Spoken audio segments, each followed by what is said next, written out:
Assalamualaikum warahmatullahi wabarakatuh. Halo semuanya, selamat datang di video kami. Perkenalkan, kami dari kelas 4 BPGSD Angkatan 2019 Universitas Al-Quran. Bersama saya Trisuci Septiana dengan NIM 1910 1252 20002 Dan saya Husnul Islamia dengan NIM 1911012520062. Video ini untuk memenuhi tugas akhir mata kuliah pendidikan IPA SD2 dengan dosen pengampu Ibu Muhsinah Anissa, SSI MPD. Selamat menyaksikan Mas Reng Sundul, Ngobrol Sains bareng Suci and Husnul.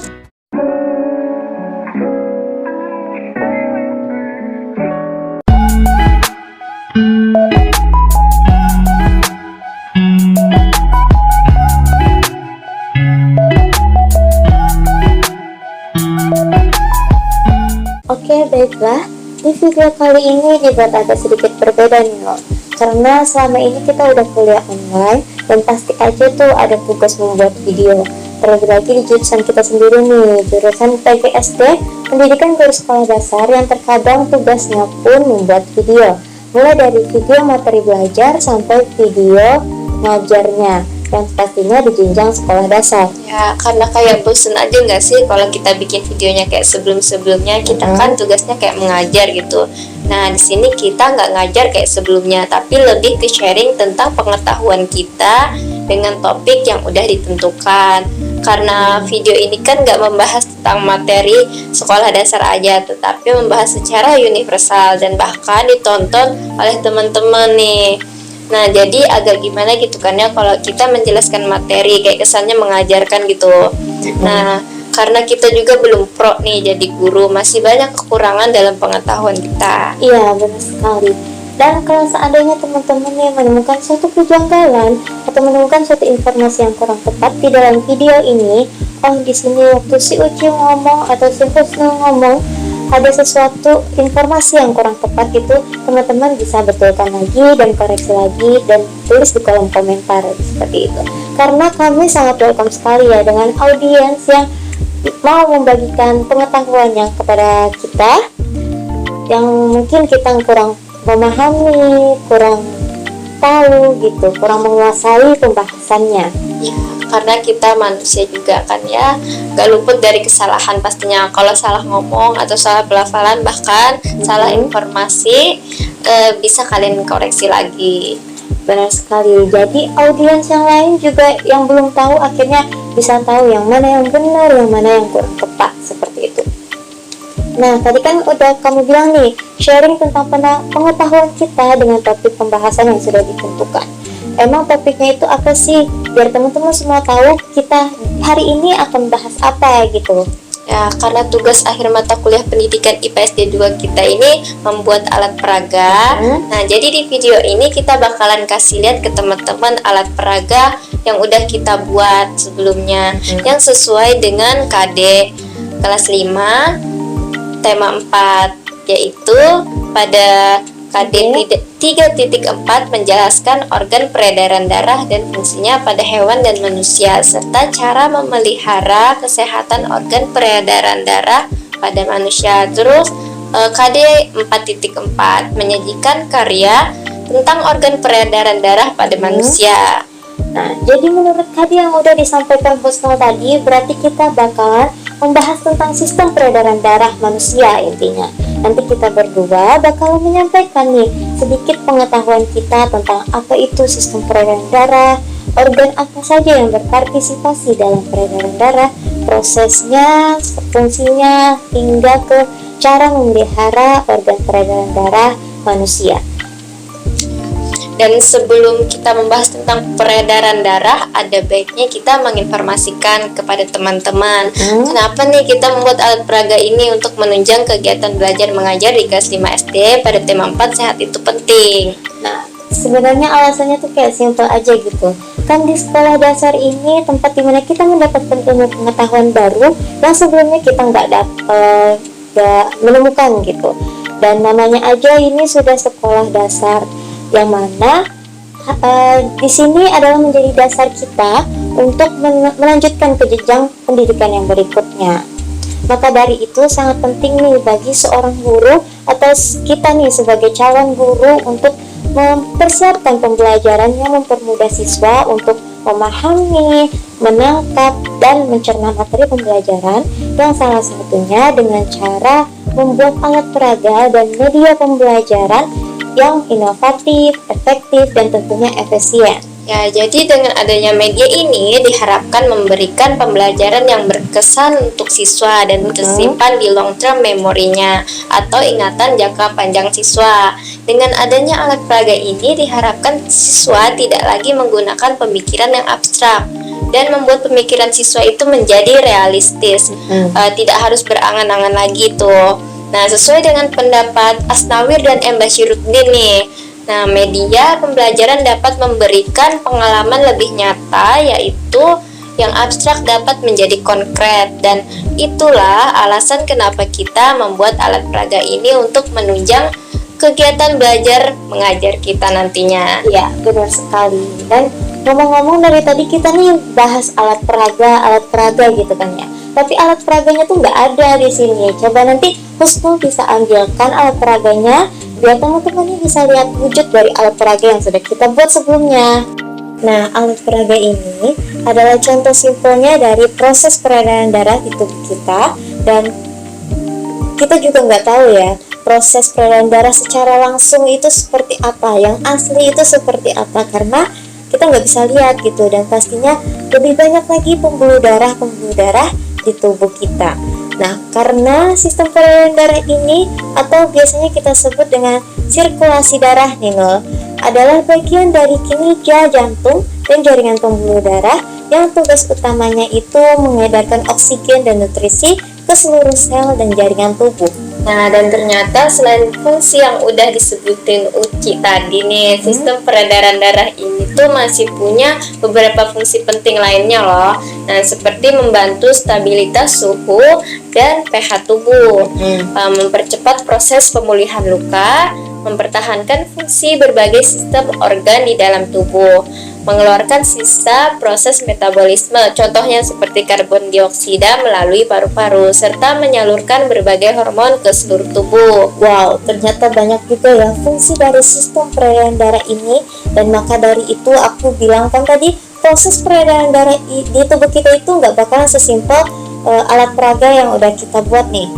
Pastinya lebih sulit lagi, lebih hebat lagi, dan tentunya hanya Tuhan yang bisa membuat itu semua. Masya Allah. Dan itu tuh baru fungsi dari sistem peredaran darah aja nih.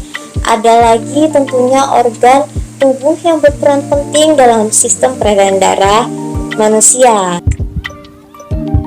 Nah, organ yang pertama tuh ada jantung. Nah, katanya jantung itu besarnya cuma sekepal tangan.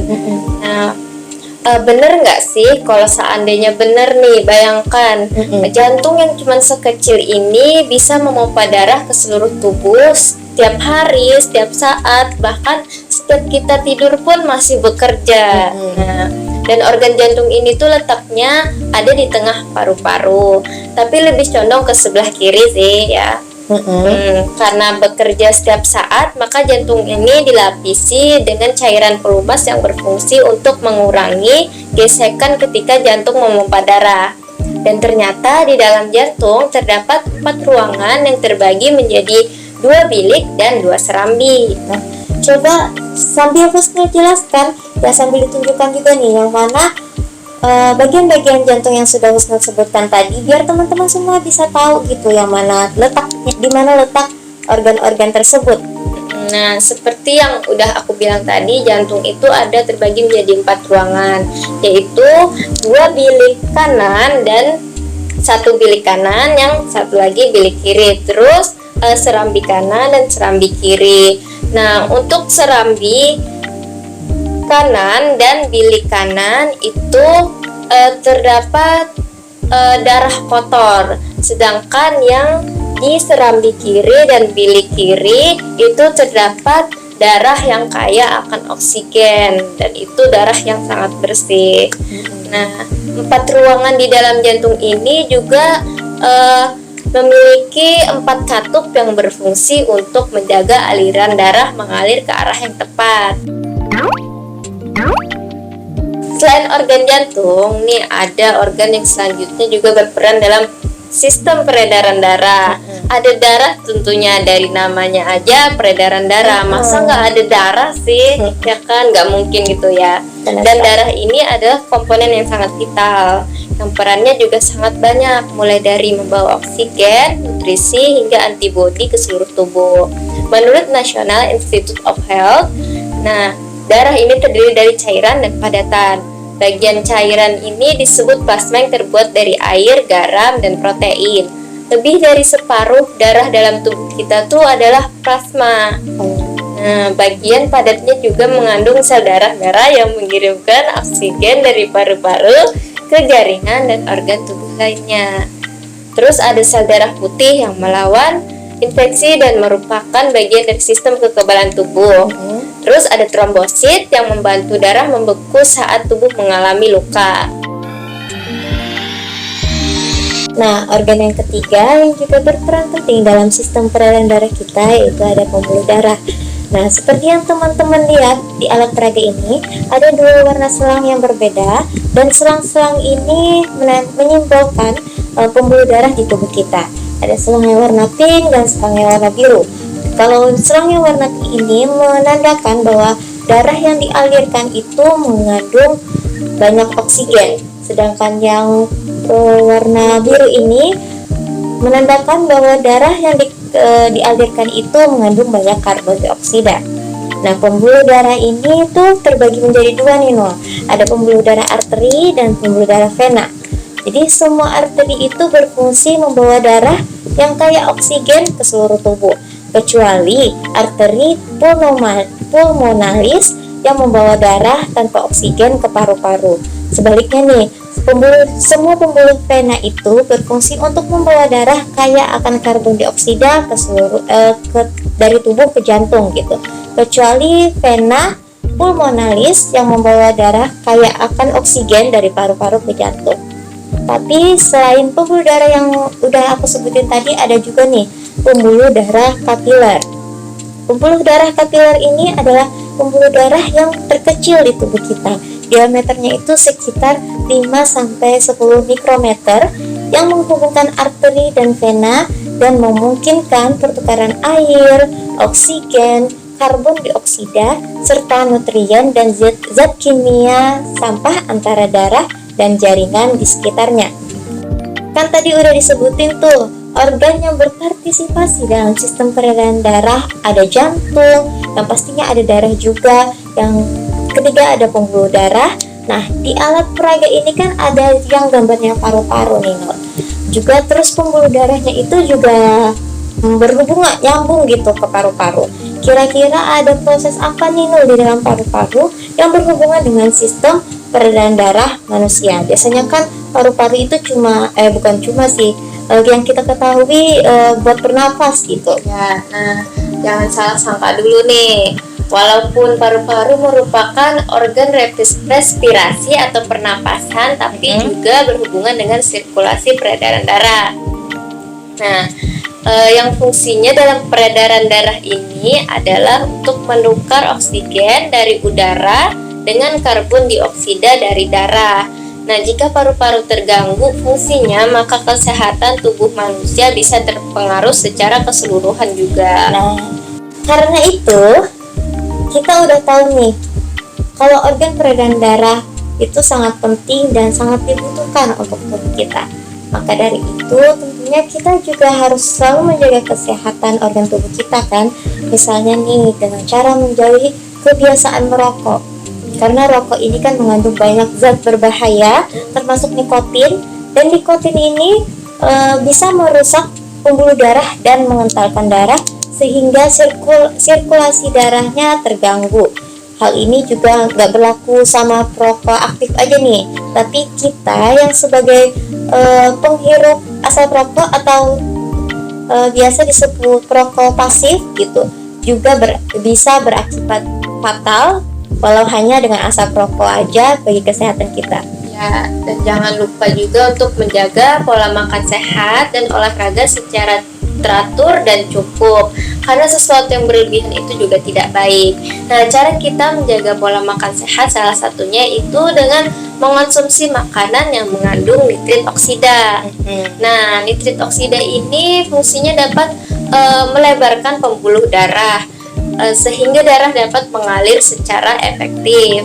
Nah, makanan yang mengandung nitrit oksida ini ada contohnya seperti ikan, umbi-umbian, sayur daun hijau, kacang-kacangan, dan masih banyak lagi loh. Ya. Begitu juga dengan berolahraga yang cukup dan teratur, karena ketika kita berolahraga, tubuh itu membutuhkan lebih banyak pasokan oksigen agar fungsinya tetap berjalan secara optimal selama berolahraga.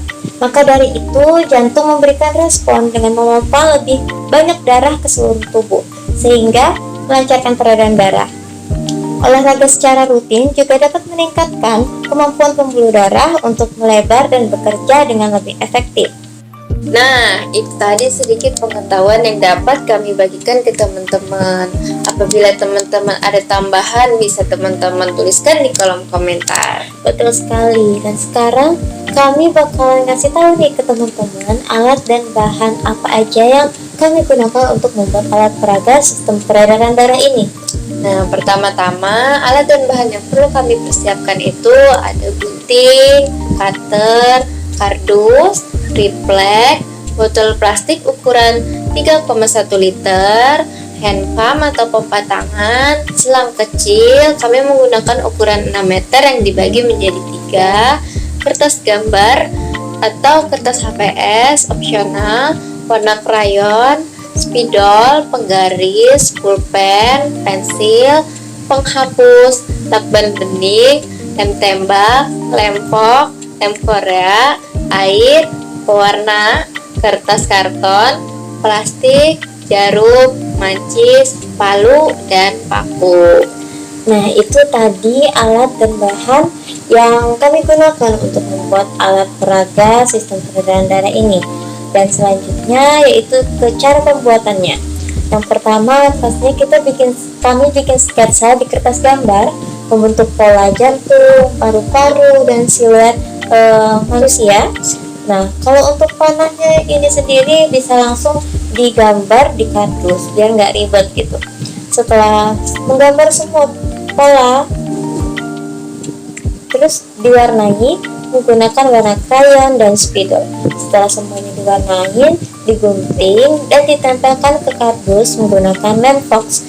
Nah, setelah ditempelkan menggunakan lem fox, digunting lagi sesuai dengan pola dan dirangkai menjadi jantung seperti ini. Nah, untuk menempelkannya sendiri menggunakan lem tembak. Setelah dirakit seperti ini, bagian jantungnya itu dibolongin di bagian serambi dan bilik jantung menggunakan gunting sesuai ukuran selang. Untuk bagian belakangnya menggunakan triplex yang dilapisi oleh kertas karton dengan menggunakan lem fox dan lakban bening. Nah, kemudian bolongin triplek yang sudah dilapisi oleh kertas karton tadi dengan sesuai bolongan yang ada di jantung ini menggunakan paku dan palu. Setelah itu tempelkan semua organ ke triplek ini menggunakan lem tembak. Nah, kalau udah masukkan selang ke bolongan tadi nih yang udah dibolongin seperti ini. Terus masukkan selangnya disesuaikan dengan jalan peredaran darah, seperti kayak peredaran darah besar dan kecil. Setelah semuanya sudah terpasang, selangnya kita lapisi dengan plastik warna pink ini dan biru. Plastiknya itu dibuat seperti ini, dibuat panjang seperti ini, kemudian diberikan lem pok, dan setelah diberikan lem lalu dililitkan di selang yang sudah terpasang di sini. Ya. Begitu juga dengan selang yang warna biru ini menggunakan plastik warna biru dan dikasih lem dan dililitkan ke selang yang sudah ada. Terus kemudian tempelkan juga nih panah-panah yang udah dibuat sebelumnya sesuai dengan arah jalannya darah. Nah, beralih ke alat pemompanya, kita memakai hand pump. ya hand pump yang sudah dibeli di toko, terus sama botol plastik Ya, ukuran 3,1 liter tadi. ya. Botol plastiknya ini dibuat bolongan di atasnya untuk pembuangan air setelah dipompa agar tidak berceceran. Jadi bolongannya itu sesuai dengan ukuran selang yang udah ada di sini. Setelah itu isi botol dengan air yang sudah dikasih pewarna. Nah, untuk selang pompanya sambungkan dengan 3 selang tadi dengan menggunakan lem Korea dan lem tembak biar kuat nih. Untuk penyangga medianya kita menggunakan kardus yang dibentuk menjadi segitiga siku-siku, kemudian tempelkan ke triplek dengan menggunakan lakban. Nah, terakhir kalau sudah semua nih, berikan judul alat peraga di bagian atasnya nih, seperti ini contohnya menggunakan spidol. Atau kalau teman-teman mau membuat kembali, bisa ditambahkan lebih jelas tuh pengertiannya, ini yang mana, ini pembuluh darah apa, yang bilik kanan yang mana, yang bilik kiri yang mana. Untuk pembuatan alat peraga ini udah selesai. Kemudian kami akan menjelaskan cara penggunaan alat peraga yang sudah kami buat. Untuk cara menggunakan alat peraga ini sebetulnya mudah banget sih, simple aja gitu, karena cuma sekedar memompa air untuk mengalirkan darah ke selang yang sudah ada. Tapi untuk menerapkannya ke pembelajaran di kelas itu opsional pemakainya, opsional gurunya gitu. Jadi misalnya bisa dijelaskan dulu nih, guru menjelaskan apa itu sistem peredaran darah, apa itu bagaimana itu prosesnya, apa aja organnya, terus baru praktek, baru menyuruh beberapa murid untuk mencoba alat peraganya. Atau nih bisa juga sambil praktek sambil juga menjelaskan. Contohnya gimana loh? Nah, contohnya misalnya nih, gurunya meminta salah satu siswa atau satu kelompok nih untuk memompa pompa hand pump tadi untuk memompakan darah yang ada di jantungnya. Sambil si guru ini menjelaskan nih, misalnya untuk peredaran darah kecil dimulai dari bilik kanan, kemudian menuju paru-paru, lalu kembali ke bilik kiri, serambi kiri. Nah, terus untuk peredaran darah besarnya itu dimulai dari bilik kiri, bercabang ya, terus ke seluruh tubuh, kemudian kembali ke bilik kanan. Terus juga dikasih tahu nih, misalnya yang warna biru, untuk selang warna biru ini untuk mengalirkan darah yang mengandung banyak karbon dioksida. Kalau untuk yang pink itu darahnya banyak mengalirkan darah yang mengandung banyak oksigen.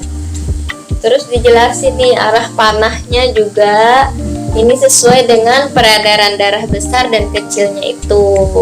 Nah, itu tadi cara membuat dan cara memperagakan alat peraga yang sudah kami buat. Terima kasih banyak karena sudah meluangkan waktu untuk menonton Basreng Sundul dari awal sampai akhir. Semoga apa yang Suci dan Husnul bagikan hari ini dapat tersampaikan dengan baik dan dapat dipahami oleh teman-teman. Sekian dari kami. Wassalamualaikum Waalaikumsalam warahmatullahi wabarakatuh.